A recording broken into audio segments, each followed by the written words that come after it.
Salut et bienvenue sur Clébois Original. Merci de votre fidélité. Nous allons vous proposer dans un instant le 63e compte rendu de la réunion du Conseil de ministres qui a eu lieu ce vendredi 29 juillet par visioconférence. Cette réunion a été présidée bien sûr par le chef de l'État, Félix Antoine Tshisekedi Tshilombo. Restez connectés sur Clébois Original pour la suite de nos programmes. Compte rendu de la réunion du Conseil de ministres. Le président de la République, chef de l'État, son Excellence Félix Antoine Tshisekedi Tshilombo, a présidé ce vendredi 29 juillet 2022 en visioconférence la 63e réunion du Conseil de ministres. 5 points étaient inscrits à l'ordre du jour. 1. Communication du président de la République, chef de l'État. 2. Point d'information. 3. Approbation d'un relevé des décisions du Conseil de ministres. 4. Examen et adoption des dossiers. 5. Examen et adoption de textes. La communication du président de la République, chef de l'État, portait sur 4 points principaux, à savoir 1.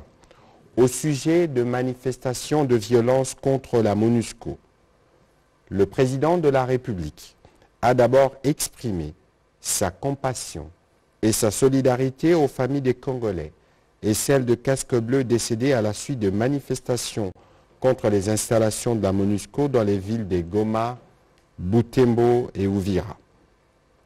Ensuite, il a rappelé que notre pays a une longue relation de coopération avec la mission onusienne parsemée par des échecs souvent mentionnés, mais aussi par beaucoup de réussites. Il a indiqué qu'un plan de retrait progressif et échelonné de la MONUSCO à l'horizon 2024, conformément à la résolution 2556 du Conseil de sécurité du 18 décembre 2020, a été signé en septembre 2021. C'est sur cette base que la mission des Nations Unies pour le Congo s'est retirée de la province du Tanganyika le 30 juin 2022. Il a précisé que le retrait réclamé par la population est déjà en cours d'exécution conformément au plan évoqué tout à l'heure.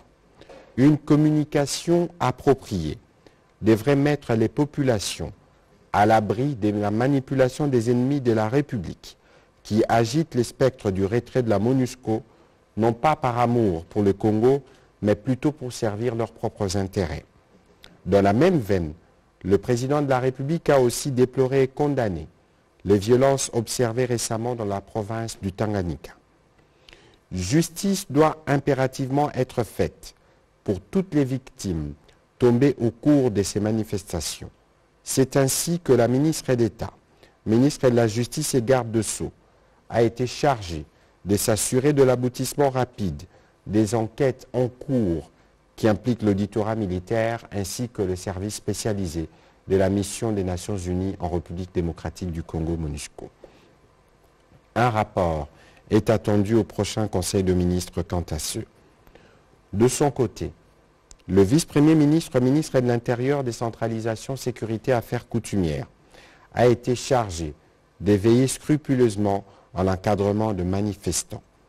La population, et particulièrement la jeunesse, a été invitée de résister à toute forme de manipulation et à privilégier les voies légales pour toute revendication. L'un des moyens efficaces de résister à ces agressions injustes sur notre territoire demeure notre capacité à démontrer que nous pouvons revendiquer nos droits dans le respect de lois établies et que tout le monde doit veiller à l'observance du cadre constitutionnel et légal qui le régisse. Le président de la République a conclu son propos en lançant un vibrant appel au calme, comme le gouvernement a lancé il y a quelques jours. Le deuxième point de la communication du président de la République a porté sur les avancées enregistrées au sujet de la construction du port en eau profonde de Banana. Le président de la République a salué les avancées enregistrées par le gouvernement dans la matérialisation de ce grand projet. Il a pris pour exemple l'effectivité des paiements pour les opérations d'expropriation des riverains présents sur le site de Banana. Ces sites qui devra abriter un port à eau profonde ouvert sur l'océan Atlantique, un futur hub pour les échanges commerciaux qui constituera une opportunité de création des milliers d'emplois et d'amélioration de conditions de vie consécutives à la dynamique socio-économique qui en découlera. Considérant les délais impartis pour remplir les obligations suspensives décidées lors de la signature de la Convention, amendée et consolidée le 11 décembre 2021 qui tend à l'échéance le 11 décembre 2022, le président de la République a invité le membre du gouvernement concerné, chacun dans la limite de ses prérogatives, à maximiser les efforts pour une parfaite coopération, afin que l'ensemble de ces conditions suspensives soient satisfaites à la fin du mois d'octobre prochain. Le Premier ministre a été chargé de faire le point tous les 15 jours à dater du Conseil des ministres du 12 août 2022 sur les niveaux de satisfaction des clauses concernées jusqu'à maturation. Le troisième point de la communication du président de la République a porté sur le processus de qualification de notre pays au Millennium Challenge Corporation. Le président de la République, chef de l'État, a réaffirmé sa détermination de voir notre pays s'engager formellement dans les processus d'éligibilité de qualification au financement des Millennium Challenge Corporation MCC. Ces processus de qualification, a-t-il rappelé, a pour avantage, outre la mobilisation de ressources complémentaires pour le pays, de poursuivre l'amélioration de la part des dépenses publiques sociales par rapport au PIB de notre pays, ainsi que celle du climat des affaires. À cet effet, les réformes engagées s'alignent au programme d'action du gouvernement et vont contribuer à promouvoir la bonne gouvernance, la réduction de la pauvreté, la croissance partagée et le développement inclusif en faveur de toutes les couches de la population. Les avancées déjà engrangées dans le cadre de ces processus, ainsi que les améliorations attendues, devront permettre à notre pays de démontrer sa détermination à assurer la réussite de réformes pertinentes et relatives. Le président de la République a indiqué que ces questions seront abordées lors de la prochaine visite annoncée en République démocratique du Congo du secrétaire d'État américain, président du conseil d'administration du MCC, ainsi que lors du sommet USA-Afrique qui devrait se tenir à Washington en décembre prochain. Le Premier ministre a été chargé de prendre les dispositions idoines au niveau de ministères concernés afin d'accélérer les réformes y afférentes au regard des indicateurs MCC qui ont été présentés récemment au Conseil des ministres par le ministre des Finances pour l'aboutissement heureux de ces processus. Le dernier point de la communication du président de la République a porté sur la nécessité de numériser les archives de l'État. Le président de la République a déploré le violent incendie qui a ravagé une partie de l'immeuble SCPT ex-Sonatra sur le boulevard du 30 juin, occasionnant d'importants dégâts matériels et entraînant une perte irréversible de centaines de milliers de documents administratifs du domaine public. Les causes de ces sinistres majeurs restant à ce jour inexpliquées, il a encouragé les services spécialisés à mener les enquêtes appropriées afin de faire toute la lumière sur ces drames, car il y a lieu de s'interroger sur la coïncidence plus que suspecte entre la survenance de cet incendie avec des missions des organes de contrôle externes en descente au sein des entreprises et services publics de l'État. Face à cette situation, le président de la République a rappelé l'impérieuse nécessité de numériser nos administrations publiques et toutes les entreprises du portefeuille de l'État, processus qui garantit un système de stockage fiable et sécurisé des données. Il a exhorté tous les membres du gouvernement, sous la coordination du Premier ministre, d'accélérer la transformation digitale de notre pays en mettant un accent particulier sur la préservation des données de l'État dans tous les domaines. Intervenant à la suite de la communication du président de la République, le Premier ministre chef du gouvernement a articulé son intervention sur 3 points principaux. En premier, il a informé le Conseil de la série de réunions qu'il a tenues avec les responsables de la MONUSCO ainsi que les services de sécurité pour faire le point de la situation consécutive aux manifestations anti-MONUSCO. Il a vigoureusement condamné au nom du gouvernement les actes de violence et a instamment demandé l'ouverture d'une enquête pour rapidement établir les responsabilités sur la mort de nos compatriotes et des casques bleus. Une mission gouvernementale s'y rend pour s'assurer des dispositions prises pour la sécurisation des sites de la MONUSCO et pour compatir avec les familles qui ont été touchées. Il a rassuré que le plan de transition pour le désengagement définitif de la MONUSCO dans notre pays est en cours d'exécution et la République tiendra à ses engagements. Le Premier ministre a ensuite fait le point au Conseil de sa participation à Arusha, en Tanzanie, où il a représenté le président de la République au 22e sommet des chefs d'État et de gouvernement de la communauté des États de l'Afrique de l'Est. Ce sommet a été axé sur les thèmes centraux du marché commun dans le cadre du projet de libre-échange au sein de la communauté des États de l'Afrique de l'Est. Pour le gouvernement congolais, c'était une occasion de rappeler aux pays membres de cette communauté l'impératif de la consolidation de la paix et de la sécurité dans notre sous-région et notamment dans la partie est de la République démocratique du Congo comme l'une des conditions de la promotion et du développement des échanges commerciaux. Il est aussi revenu sur la tenue avec succès à Kinshasa de la 25e session de la Communauté des États des Afriques centrales, CEAC. Il a conclu son propos en saluant la vision et les dynamismes du président de la République, dont les efforts déployés sur la scène internationale permettent aujourd'hui à la République démocratique du Congo de retrouver sa place dans les concerts de nations. En dernier lieu, le Premier ministre a évoqué les préavis de grève du SINAMED.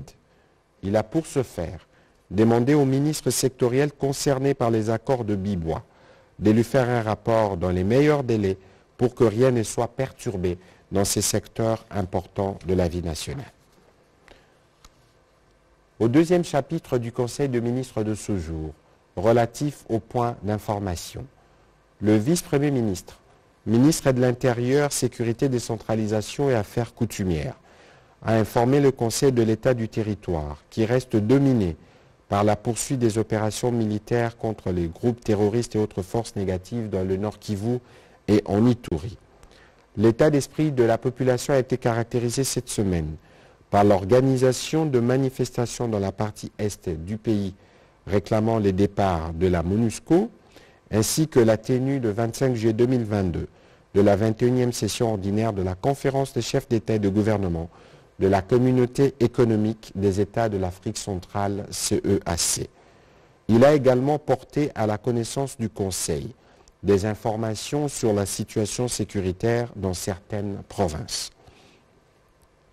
Il a été complété dans cette partie par la vice-ministre de la Défense, représentant le ministre en mission, qui est revenu sur l'évolution des opérations menées par les forces armées de la République démocratique du Congo dans la partie est, dans la traque contre les différents groupes armés.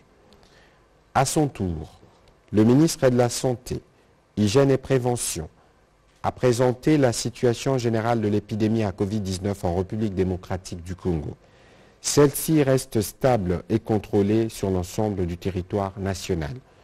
Comparée à la 28e semaine épidémiologique, la tendance à la 29e semaine a été marquée par une baisse de l'incidence de cas de la Covid-19 de 24,7% contre 25,4% de la dernière semaine.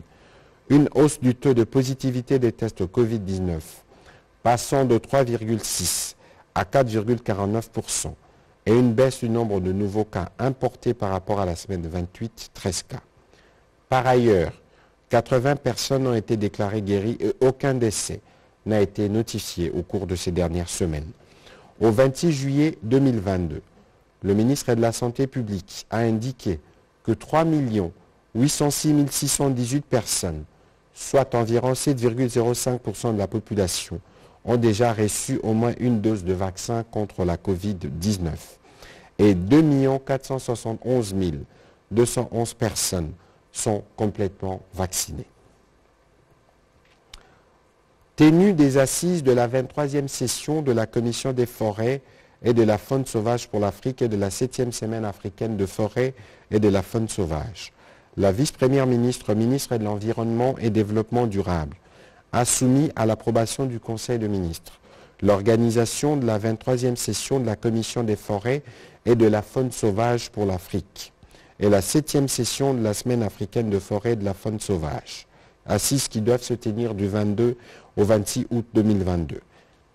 Elles auront lieu conformément aux engagements pris par la République démocratique du Congo lors de la 22e session tenue en Afrique du Sud du 9 au 13 avril 2022 à Choukouz-en-Mpumalanga, avec l'appui technique de l'Organisation des Nations Unies pour l'alimentation et l'agriculture FAO. La Commission des forêts et de la faune sauvage pour l'Afrique, a-t-elle indiqué, est l'une des 6 commissions régionales des forêts de l'Organisation des Nations Unies pour l'agriculture et l'alimentation. Elle constitue les plus importants forums au niveau continental sur les questions relatives aux politiques et aux aspects scientifiques et techniques ayant trait aux forêts et à la faune sauvage.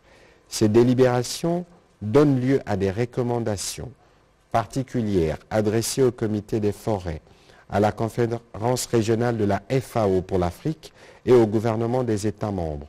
Le bureau de la FAO pour l'Afrique abrite le secrétariat de cette commission. Le Conseil a pris acte de ces rapports.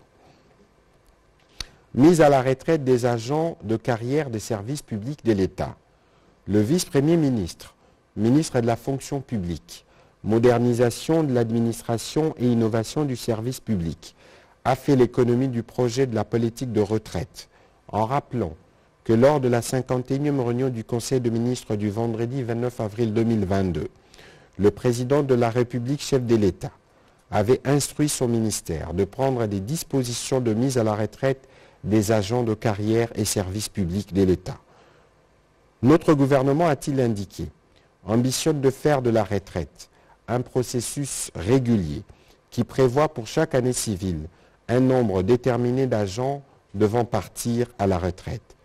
Pour cela, la retraite devra être régulièrement budgétisée dans la loi des finances et l'enveloppe y afférente effectivement ordonnancée. Ceci dans l'objectif d'écrouler méthodiquement, au fur et à mesure, le lourd passif accumulé au fil des années. C'est dans cet objectif qu'avec le ministre ayant respectivement les budgets et les finances dans leurs attributions, un plan quinquennal a été adopté, lequel prévoit la mise à la retraite d'un effectif global de 300 000 agents publics éligibles d'ici 2026, dont 10 000 prévus pour un départ urgent d'ici décembre 2022 à concurrence de 4 000 agents à retraiter d'ici la fin du mois d'août et pour lequel le gouvernement a déjà disponibilisé les fonds nécessaires, 6 000 agents pour un impact financier de 59 60 472 $, dont le financement est attendu notamment de certains bailleurs. Pour l'année 2023, le plan sus-évoqué prévoit la mise à la retraite de 50 000 agents. Ces processus permettra à terme d'aérer les cadres organiques des administrations, de garantir les avancements en grade et de faciliter les rajeunissements. Le vice-premier ministre, ministre de la fonction publique, modernisation de l'administration et innovation du service public, a par ailleurs mis un accent particulier sur la révalorisation de la base des calculs des indemnités de fait de carrière avec à la clé, hormis l'augmentation progressive du salaire de base, une majoration substantielle de l'indemnité forfaitaire de rapatriement. Celle-ci passe de 2 000 $ US, toutes catégories confondues, à 10 000 $ US pour les hauts cadres, à 8 000 $ pour le cadre supérieur, à 7 000 pour les agents de collaboration et à 6 000 pour les agents d'exécution, et ce en vue de rendre la retraite plus digne et humaine. Le Conseil a pris acte de cette note d'information. À son tour, le ministre d'État, ministre du Budget, a présenté au Conseil 2 rapports relatifs respectivement au lancement des travaux de l'audit du système informatique de prise en charge de la paie des agents et fonctionnaires de l'État et à la situation de la paie du personnel de l'État au troisième trimestre courant. S'agissant du premier rapport, il a signalé que son intervention vise à sensibiliser le gouvernement sur l'état de mise en œuvre de la migration vers le budget programme en présentant les actions de réforme déjà entreprises à ce jour, les perspectives et les défis. L'approche méthodologique pour l'implémentation du budget programme se décline en 6 étapes ci-après, a-t-il précisé. Découpage de ministères en programmes budgétaires, instauration du dispositif de performance associé au programme, détermination de la chaîne des responsabilités en matière de gestion budgétaire, renforcement de capacités, renforcement du système d'information et expérimentation. Quant au second rapport, il a été question d'informer le Conseil sur la paie du personnel de l'État pour ce troisième trimestre. Il se dégage que l'enveloppe globale liquidée au titre de rémunération des agents et fonctionnaires de l'État et les fonctionnements contraignants se chiffre à 626 milliards 138 182 487 francs congolais, soit 1 milliard 878 414 547 461 francs congolais les trimestres. Bien que le gouvernement ait contenu la masse salariale, il a néanmoins recommandé le maintien d'une gestion prudentielle pour parer à toute éventualité des revendications sociales d'ici fin décembre 2022. Le Conseil a pris acte de ces deux rapports. Le ministre des Finances a rappelé qu'au cours de la période du 28 février au 24 mars 2022, le gouvernement a organisé une évaluation du système de gestion d'investissement public de notre pays selon l'approche PIMA. Il a indiqué que cette évaluation a mis en évidence plusieurs problèmes et pesanteurs qui limitent l'expansion dynamique vertueuse à la fois quantitative et qualitative des investissements publics en République démocratique du Congo. Les faiblesses constatées ont été caractérisées notamment par la gestion peu rationnelle des investissements publics, en raison d'une part de la faible capacité à mobiliser de ressources et d'autre part de leur affectation peu efficace pour financer les besoins prioritaires dans ces domaines. Face à cette situation, le gouvernement s'apprête à implémenter une série de mesures et actions de réforme prioritaires visant à améliorer la gouvernance. Elles consistent respectivement à la mise en place d'un cadre réglementaire de gestion des investissements publics qui passe par la signature d'un décret sur la gouvernance des investissements publics qui est l'un des repères structurels du programme économique conclu avec le Fonds monétaire international, au renforcement de la coordination en matière de suivi des programmes et projets sur financement extérieur par la création d'un bureau unique des coordinations et de suivi de projets, en l'amélioration de la suspension de partenariats publics-privés et de la maîtrise des risques budgétaires y associés, en l'amélioration de la qualité des documents de planification stratégique, au développement des méthodologies standards et la systématisation de l'évaluation préalable des projets d'investissement, y compris l'évaluation des impacts climatiques, au développement de manière progressive d'une banque intégrée des données sur le projet, au renforcement de l'unité budgétaire,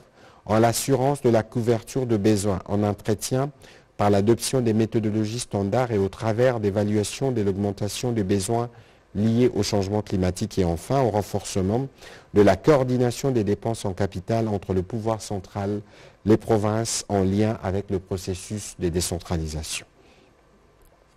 Pour appuyer le gouvernement dans la mise en œuvre de quelques-unes de ces mesures et actions prioritaires, une mission d'assistance technique des institutions de Bretton Woods est attendue à Kinshasa du 24 août au 9 septembre 2022. Le Conseil a pris acte de cette note d'information. Le ministre des Ressources hydrauliques et électricité a fait tour à tour rapport au Conseil des ministres sur la situation de la baie de Ngaliema en rapport avec la Régie des eaux et sur la spoliation de la carrière de masse filtrante de Malekou. S'agissant du premier dossier, il est revenu sur les cas des lotissements des terres dont les constructions, les lands de berge menacent le site de captage d'eau. Toutes ces constructions érigés dans cette zone non édificandi doivent être démolis et au regard de la loi aux frais de leurs constructeurs ou propriétaires sans aucune indemnisation. Ainsi, l'État aura tiré toutes les conséquences de droit qui s'imposent en rétablissant la régie des eaux dans ses droits et dans l'intérêt supérieur de nos populations. Cette usine de captage produit 116 000 mètres cubes d'eau par jour et alimente près de 5 millions d'équinois. En ce qui concerne le deuxième dossier, le ministre des Ressources hydrauliques et de l'électricité a rappelé que sur instruction du président de la République, chef de l'État, au cours de la 52e réunion du Conseil de ministres du 4 mars 2022, il lui avait demandé de chercher les voies et moyens pour remettre la régie des eaux dans ce droit au sujet de la carrière de la masse filtrante de Maluku qu'elle exploite de manière ininterrompue depuis 1971. Il a fait l'historique du conflit qui oppose la régie des eaux à la société Cipor et il a sollicité l'accompagnement de membres du gouvernement, notamment le ministre d'État, ministre de la Justice et garde-sceaux, le ministre des Affaires foncières pour la préservation de la carrière de Maluku, unique site connu en République démocratique du Congo où se trouvent les sables quartzeux calibrés avec granulation conforme aux besoins de traitement d'eau. Le Conseil a aussi pris acte de ce rapport.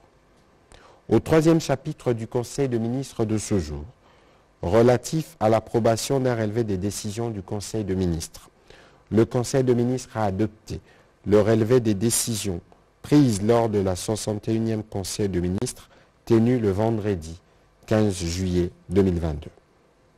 Examen et adoption de deux dossiers. 1. État de lieu de la prolifération des stations-service sur l'étendue du territoire national. Prenant la parole, le ministre des Hydrocarbures a fait part au Conseil de l'état des lieux de la prolifération des stations-service dans le pays. En effet, au cours de la 62e réunion du Conseil de ministres, tenue le 8 juillet 2022 à la Cité de l'Union africaine, le président de la République a formulé dans sa communication une interpellation sur la situation d'implantation anarchique des stations-service dans la ville-province de Kinshasa et dans d'autres agglomérations de la République démocratique du Congo.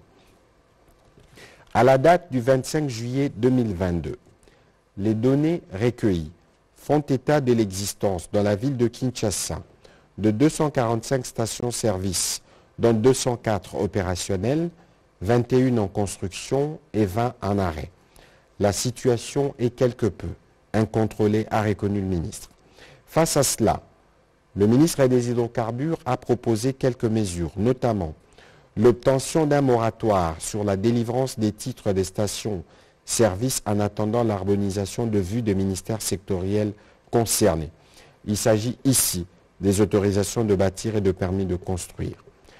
La suspension des chantiers en cours en attendant la vérification au cas par cas. Une mission d'inspection dans tout le pays et l'accélération de travaux d'élaboration des actes d'exécution de la loi portant régime général des hydrocarbures et son règlement. Après débat et délibération, ce dossier a été adopté. Deuxième dossier présenté au Conseil de ministres de ce jour, relatif à l'organisation des États généraux des sports. Le ministre des Sports et Loisirs a informé le Conseil que son ministère a pris en compte les différentes observations formulées lors de la 61e réunion du Conseil de ministres. Il a par la suite indiqué que les États généraux des sports qui sont placés sous le haut patronage du président de la République vont s'articuler autour de 6 thématiques qui permettront d'une part d'identifier le mot qui ronge le secteur des sports et d'autre part de proposer les thérapeutiques les plus appropriées. Après débat et délibération, le Conseil a adopté ces dossiers. Dernier texte soumis au Conseil de ministres de ce jour, au dernier chapitre aussi, relatif à l'examen et à l'adoption d'un texte. Le ministre d'État, ministre du Développement rural, prenant la parole au nom de la ministre d'État, ministre de la Justice et garde-sceaux en mission, a soumis au Conseil le projet de loi autorisant la prorogation de l'état de siège dans les provinces de l'Ituri et du Nord Kivu, pour une période de 15 jours prenant cours le 1er août 2022. Cette prorogation permettra à nos forces armées de consolider les acquis des opérations intérieures et de poursuivre les actions en vue de restaurer la paix et la sécurité dans la partie est de la République démocratique du Congo. Après débat et délibération, le Conseil de ministres a adopté ce projet d'ordonnance-loi. Commencé à 12h58, la réunion du Conseil de ministres a pris fin à 17h25. Je vous remercie.